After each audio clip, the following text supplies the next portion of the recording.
Hello again, another day on the boat. Robot Fury is killing it. I am wiring in LED strips. So come on whenever you lift one of these hatches. Got the trim on here now.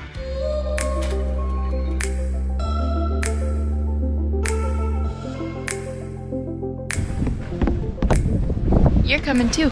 What started as a dream is now our reality. 6 years ago, we poured her ballast, raised every frame, cut every plank, and named her Rediviva. Ready for life back on the ocean, this year we're determined to set sail. Would you look at that? I'd say that's the making of a fine cruising vessel.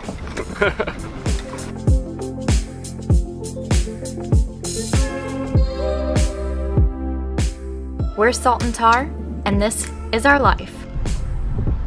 We're happy to share, and thanks for joining us.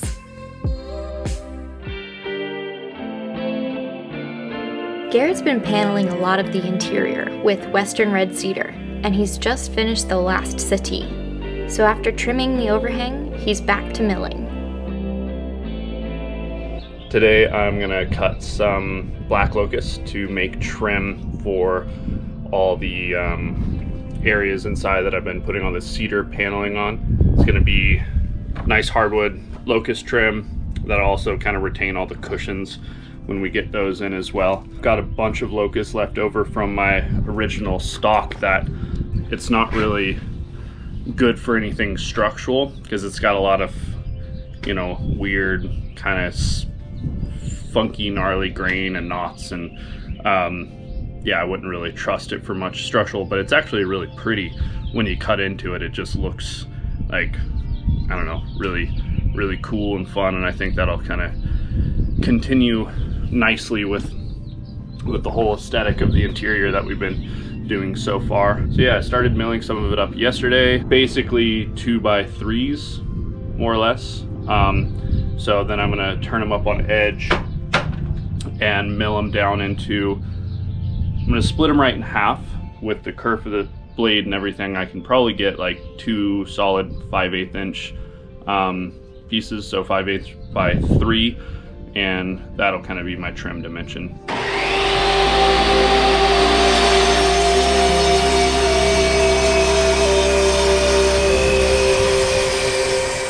As Garrett's ripping the locust, our latest volunteer, Jack, is back on the boat, starting a nifty electrical project. All right, we got Jack back today, working on some more electrical. What do you got going? I am wiring in the lights. They're going to come on, the LED strips are going to come on whenever you lift one of these hatches. It'll illuminate so you don't have to find a headlamp while you're trying to figure out what's going on under there or looking for something. So I'll do all the hatches all over the place. That's going to give some serious convenience. We've never had anything like that on a boat before. And he came up with the idea and putting on little like magnetic on and off buttons. You know, he builds robots, so he's a lot smarter than I am when it comes to this stuff. But I was like, yeah, that's a great idea. Really just watch a lot of YouTube. Oh, Ruth, when Ruth went to put your contact info on her phone, yeah, she went to type in Jack Robot Guru, because you said you build robots and you're talking about that, yeah, but it auto-corrected to Robot Fury. So that's okay. I'll take that. Yeah. So just so you know, that's our nickname for you, is Robot Fury. Robot Fury. I've had worse. Yeah. All right, first test. So take the hatch off. Nice. Light, no light. That's awesome. Yeah. Yeah, it's gonna be super convenient. And then I'm gonna mount them like here, so it's not like in your eyes and just kind of lights out. So I'll mount the facing away from you. Hell yeah. Cool. Sweet. One down. Garrett did do a lot of filming, but for some reason, a lot of the clips were like this, sped up with no audio. So apologies for the technical difficulties, and cut to the finished product. Kind of see here, but lights off. Lights on. Oh, nice. That one's too heavy, but yeah. Yeah. And all the way along, so. Just has a little reed switch right here. Nice. That's so sweet. Yeah, and so I'll put lights. You want them on the other side of your tank.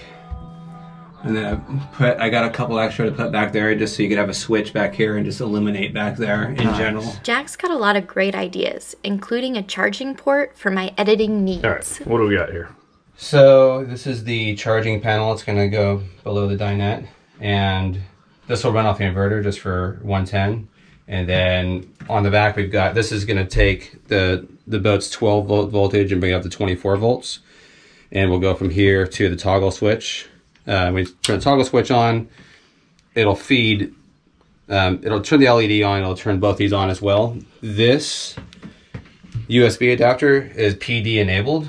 So what it'll do is it's going to talk to Ruth's MacBook Pro or the cameras or whatever and say, hey, how much voltage do you want? I mean, the MacBook Pros want like 21.4 volts or whatever. It's like, okay, here you go. So it'll actually charge it without having to, oh, really? Get out the adapter or turn on the inverter and such and plug it here. She can go directly here and she'll get full charge. Oh, interesting. Do her cameras and everything else. So that's why you got that guy in the back going from 12 to 24 volts. Exactly. Okay. To raise it up so that it can get enough power. Otherwise, it does charge. It'll take the power, but it takes forever to charge it. So this way, it'll be just like going normal, normal charging, and then she'll be able to, I could do phones and whatever down here. So I have two of these, one for there and one for the forward berth. And yeah. Sweet. Yeah, I had no idea that the MacBook likes to charge on, what did you say, like 21? It's like 21.4. Yeah, there's this other YouTube channel that I follow, and he put something similar in his cabin. He runs 24 volts.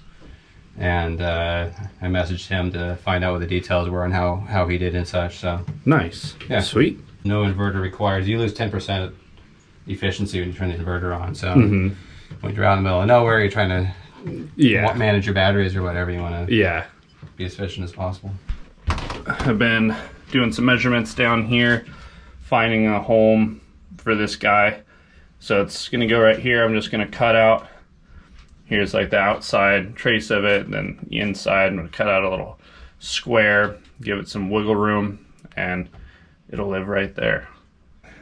All right, about to cut holes in Noah's beautiful cabinetry over here. Rip. Good luck.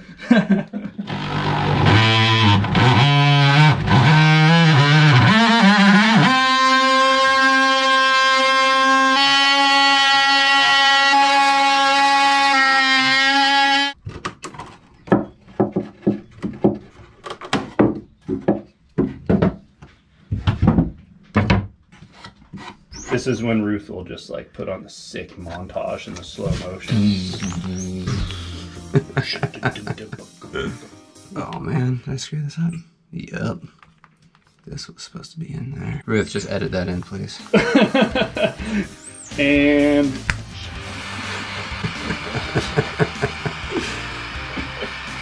sorry, Ruth.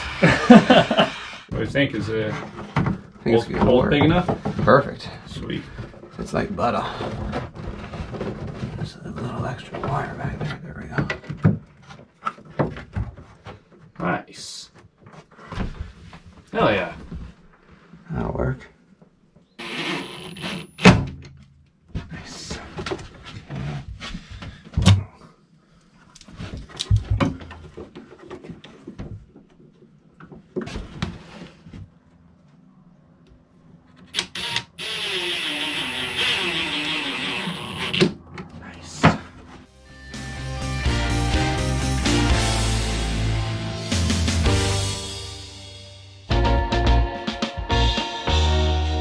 Jack's also been working on our main electrical vein, if you will, which will make it easier in the future when we go to install more systems, like navigation equipment, cabin lights, Margaritaville, the essentials. And he also seems to be better at filming than Garrett. Oh, look at you, got a camera going. Yeah, buddy. Yeah. Ruth is gonna be so stoked. I got your back. Thanks, bro.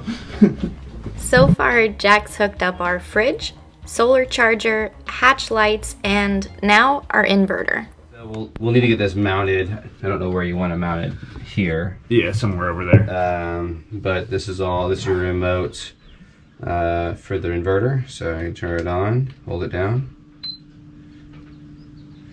Damn. Voila. And the inverter is tucked in back there. Oh, look at that. Yeah, so you've got your power going in down here, and then this is going to the galley, and then this is your earth ground here, so I just have a 10 gauge wire going back as well. And so I'm going to turn it back off. Voila. Sweet. Part of this main vane system is installing these fuse boxes in various locations so we don't have to run a mess of small wires throughout the whole boat. So we want basically right in the corner? I think so. This means drilling a few holes for the fat 4-gauge wires to supply power to these stations. Yeah, they're boat holes. See your boat hole. It seems like a good spot for it, but yeah, the drawers are going to be a pain unless like I make the top one like, you know, a big enough cupboard access that you could clear it out and like get up in there. But well, this is going to pull out, right? Maybe it's going to pull out. Maybe you could put it behind there. That's not a bad idea. That's not a bad idea at all. Yes. That's a perfect idea. All right. Done. Problem solved. Sweet. Thanks, man. Oh, thank you. I did not want to drill a bunch of holes into that. This feels very, very wrong. Oh, what about, you can get that, the panel mounted for that anytime, I guess. Yeah, I want to get it. Cut a hole. Yeah. Figure out where to cut a hole. Okay.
So I'm over at the bunker and Garrett's letting me help him finish off the trim pieces for most of the bunks in the seating area inside the boat.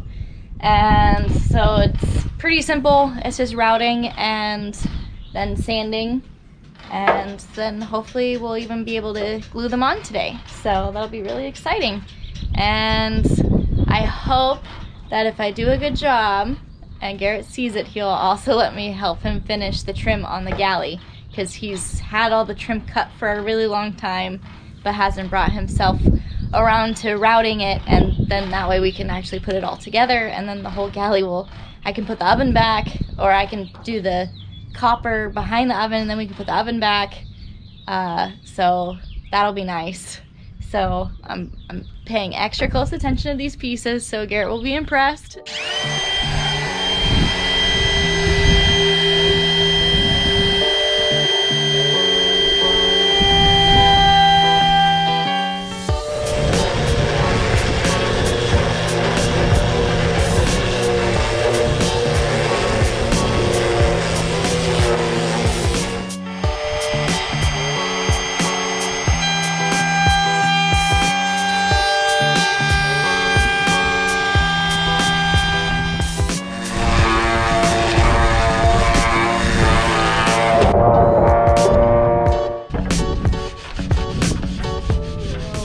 Back on the boat and going to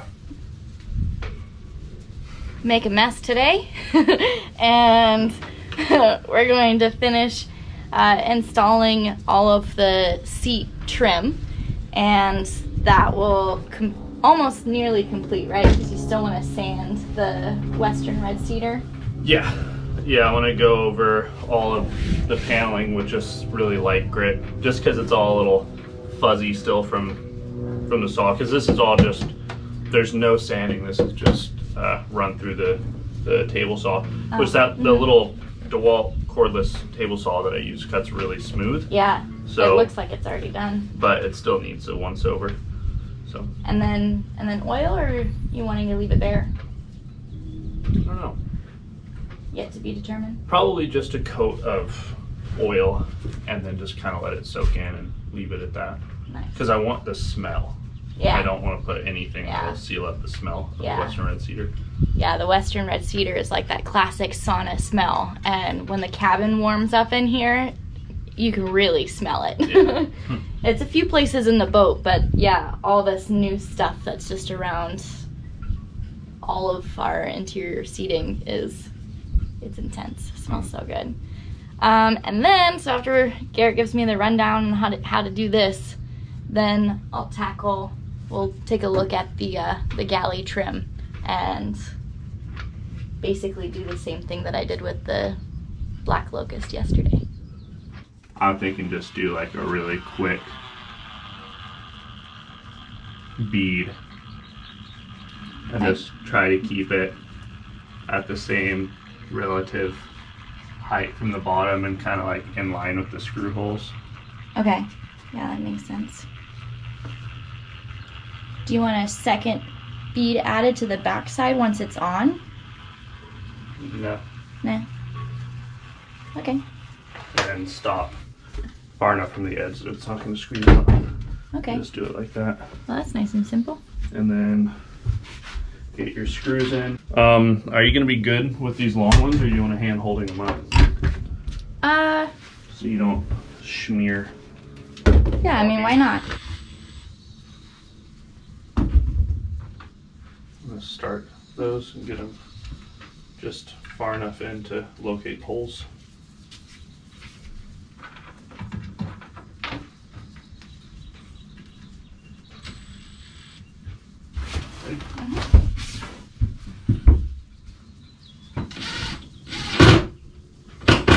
We don't want to make it like super tight. Okay. But we definitely want it, to seat in there. Okay. So give it a few clicks, but don't slam it in. Overdrive it. Yeah. A little more. Good. Yeah. A little more power. There.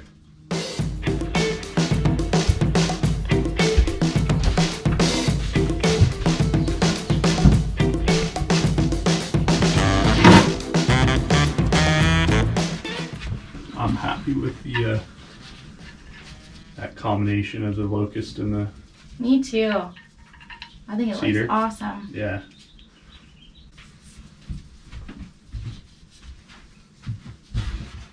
Whoa, whoa, whoa, whoa. You're way up high on that side and way down on that side. Are your screws located in their holes? It feels like it's in there. There.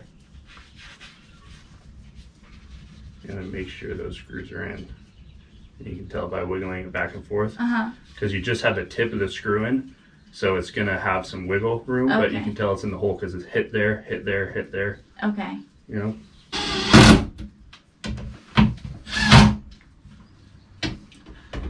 And make sure you have enough of that tip out so you can really line those holes, because if you would have put that in, the cedar's so soft that the screw would have just sunk in anyway. And it would be all fucking cattywampus. Oh, weird. Okay.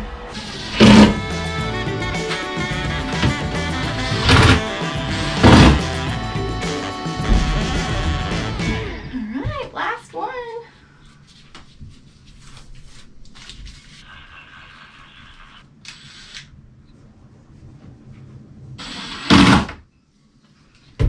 Alright. We've got the trim on here now.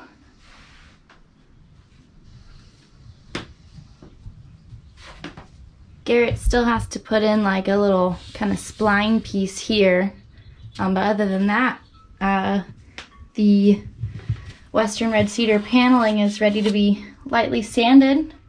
Then we'll probably do a coat of teak oil, and then either teak oil or maybe we'll do soup. But the color in this black locust is almost like kind of greenish, so I'm tempted just to keep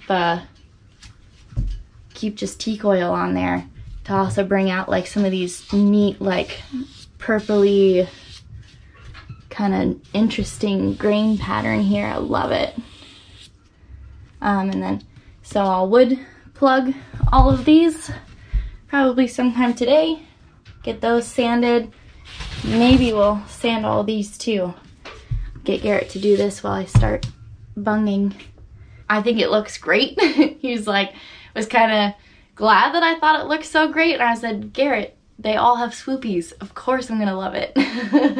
It's, you know, perfect contrast to putting in here. So now we've got the Bing Cherry on the cabin sole, and then we have this Western red cedar paneling, and then the black locust up here. Oh, it's looking so good, and I feel like we're kind of trying to get to the stage over the next couple weeks to finishing things. So Garrett suggested doing the tops here because we're pretty close to measuring for cushions. So we're gonna order the foam, figure out what kind of fabric we want. Things are coming along.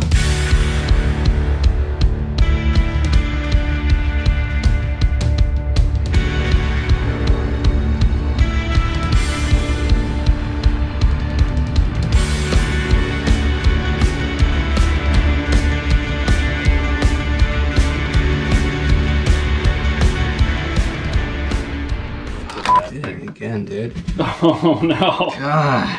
It's a, you know, a functional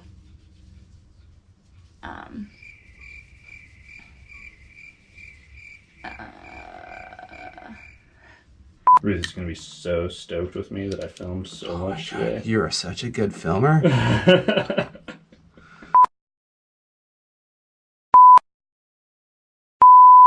Who's a good boy? Make that look more smooth, please, Ruth. We'll pretend like that did what it was supposed to do.